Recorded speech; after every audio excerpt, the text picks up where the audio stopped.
പ്രിയപ്പെട്ടവരെ, നമസ്കാരം. നിലമ്പൂർ ഉപതിരഞ്ഞെടുപ്പ് ആസന്നമായിരിക്കുകയാണ്. കേരളത്തിൽ നടക്കാറുള്ള അസംബ്ലി പൊതു തിരഞ്ഞെടുപ്പിനേക്കാൾ കൂടുതൽ UDF-നും LDF-നും പ്രതിസന്ധിയും മനസംഘർഷവും നിറയ്ക്കുന്നതാണ് ഈ ഉപതിരഞ്ഞെടുപ്പ്.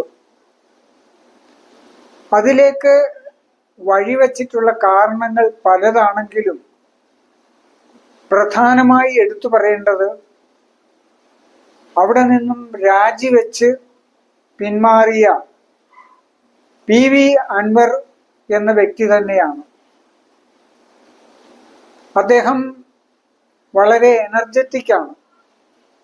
കാര്യക്ഷമതയോടുകൂടി തന്നെ ഓടി നടന്ന് പ്രവർത്തിക്കുവാനും ആളുകളെ കൂടെ നിർത്താനും ഒക്കെ മിടുക്കനാണെങ്കിൽ തന്നെയും പുള്ളി ചിന്താമണ്ഡലത്തിൽ കാര്യങ്ങൾ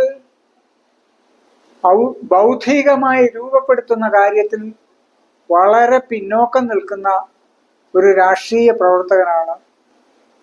ഇത് ഈ കഴിഞ്ഞ കുറെ വർഷങ്ങളായുള്ള അദ്ദേഹത്തിന്റെ പ്രവൃത്തികൾ സ്വയം വിളിച്ചോതിക്കൊണ്ടിരിക്കുകയാണ്.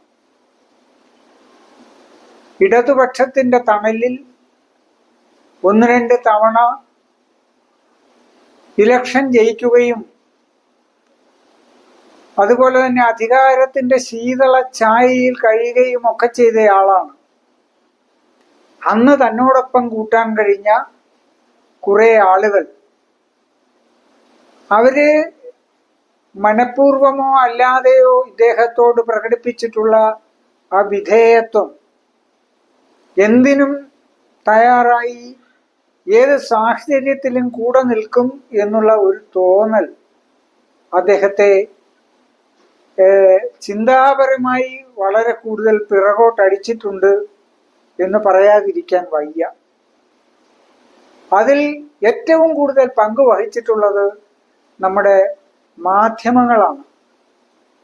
പ്രത്യേകിച്ച് നമ്മുടെ ചാനലുകൾ. എന്തിനും ഏതിനും അവരോടിയെടുക്കുകയും അൻവറിന്റെ അഭിപ്രായം ആരായുകയും അതിന് വളരെ പ്രാധാന്യത്തോടുകൂടി പൊതുജനങ്ങളിൽ എത്തിക്കുകയും ഒക്കെ ചെയ്തപ്പോൾ അൻവർ സ്വയം ധരിച്ചു താൻ എല്ലാം ആയിക്കഴിഞ്ഞുവെന്നും തനിക്ക് എന്തും സാധിക്കാൻ കഴിയുമെന്നും തന്നോടൊപ്പം എല്ലാം കൂടെ ഉണ്ടെന്നും ആ ഒരു തോന്നൽ. പോരാത്തതിന് ആവശ്യത്തിലേറെ പണവും തൻ്റെ കയ്യിലുണ്ട്. ഇതൊക്കെയാണ് അൻവർ എന്ന് പറയുന്ന നേതാവിനെ പുറകോട്ടടിച്ച് ഇന്നത്തെ അവസ്ഥയിൽ എത്തിച്ചിരിക്കുന്നതെന്ന് പറയാൻ കഴിയും.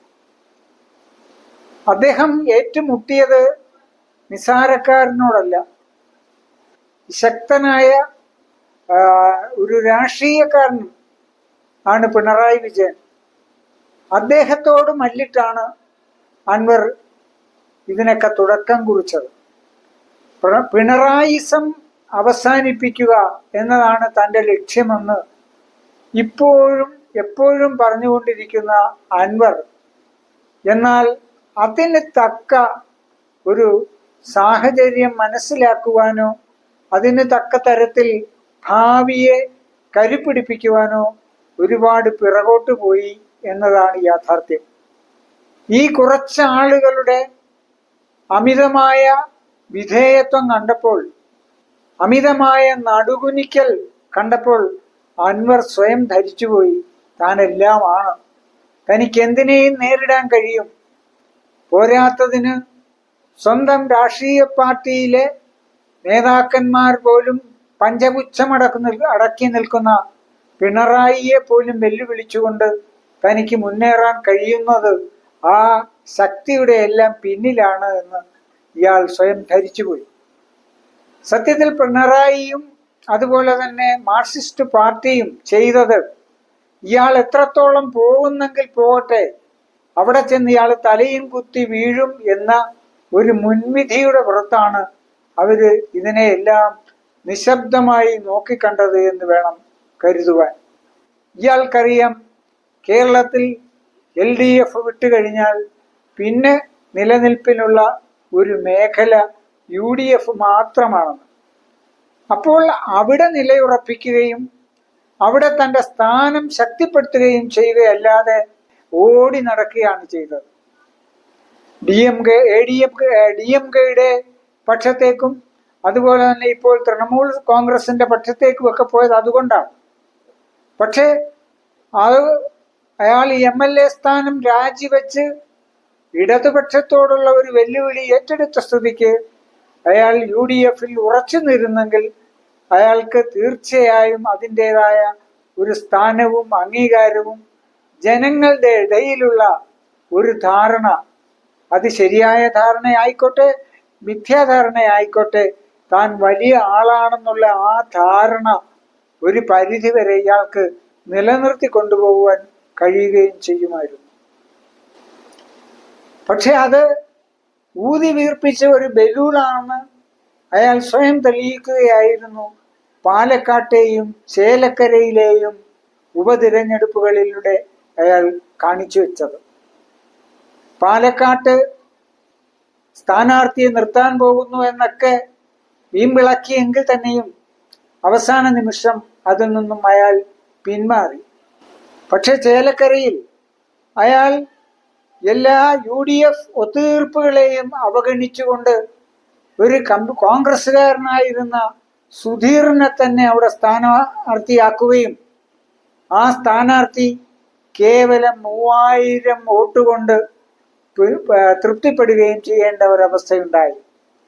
സത്യത്തിൽ ഈ അൻവറിന്റെ സപ്പോർട്ടില്ലാതെ തന്നെ ഈ സുധീർ അവിടെ മത്സരിക്കുകയായിരുന്നുവെങ്കിൽ ഈ 3000 വോട്ട് അപ്പോഴും അയാൾക്ക് നേടാൻ കഴിയുന്നതേ ഉള്ളൂ എന്നർത്ഥം. അപ്പോൾ അവിടെയെല്ലാം സമൂഹത്തിന്റെ മുന്നിലേക്ക് വന്ന് ആ ഇലക്ഷനിൽ എടുത്തു ചാടിക്കൊണ്ട് താൻ ഒന്നുമല്ല എന്ന് സമൂഹത്തിന്റെ മുന്നിൽ തെളിയിക്കുകയാണ് അയാൾ ചെയ്തത്. ആ ഒരു ക്ഷീണം, ആ ഒരു മണ്ടത്തരത്തിൽ നിന്നുള്ള കരകയറ്റം നിസ്സാരമല്ല. അതിനുശേഷമെങ്കിലും അയാൾ ആ പാഠം പഠിച്ചിട്ടില്ല. പാഠം പഠിച്ചുമായിരുന്നെങ്കിൽ UDFൽ ഒതുങ്ങി നിൽക്കുകയും UDF അല്ലേ അവരുടെ സ്ഥാനാർത്ഥി ആരാണെന്ന് തീരുമാനിക്കേണ്ടത്, അതിനുള്ള അവകാശം അവർക്കുള്ളതല്ലേ. അപ്പോൾ അവിടെ അവരാരെ തീരുമാനിക്കുന്നോ അവരെ അംഗീകരിച്ചുകൊണ്ട് മുന്നോട്ട് പോവുകയുമാണ് ചെയ്യേണ്ടിയിരുന്നത്. മറിച്ച് UDF ഒരു സ്ഥാനാർത്ഥിയെ പ്രഖ്യാപിച്ചു കഴിഞ്ഞപ്പോൾ ഇനി അയാൾക്ക് ശത്രുതയുള്ള ആളായിക്കോട്ടെ, ആര്യാടൻ ഷൗക്കത്തിന്റെ പേര് നിർദ്ദേശിച്ചു കഴിഞ്ഞപ്പോൾ തന്നെ അയാൾ LDFന്റെ സ്വതന്ത്രനായി മത്സരിക്കാൻ പോയി എന്ന് ഒരു അപവാദം പറഞ്ഞുകൊണ്ട് അയാളെ കൊച്ചാക്കുകയാണ് ചെയ്തത്. അത് ആ സ്ഥാനാർത്ഥിയുടെ ഇമേജിനെ എത്രത്തോളം മോശമായി ബാധിച്ചിട്ടുണ്ട് എന്ന് മനസ്സിലാക്കണം. എന്നിട്ടും UDFന്റെ ഭാഗത്തു നിന്ന് വിട്ടുവീഴ്ചയ്ക്ക് തയ്യാറാവുകയും ഈ നിമിഷം വരെയും ഇയാളെ കൂടെ സഹകരിപ്പിക്കുവാനുള്ള പദ്ധതികളുമായി മുന്നോട്ട് നീങ്ങുകയുമാണ്. അൻവറിന് UDFൽ ഒരു സ്ഥാനം വേണമെങ്കിൽ അതിനുവേണ്ടി വാദിക്കാമായിരുന്നു, അതിനുവേണ്ടി ആവശ്യമായ പരിശ്രമങ്ങൾ നടത്താമായിരുന്നു.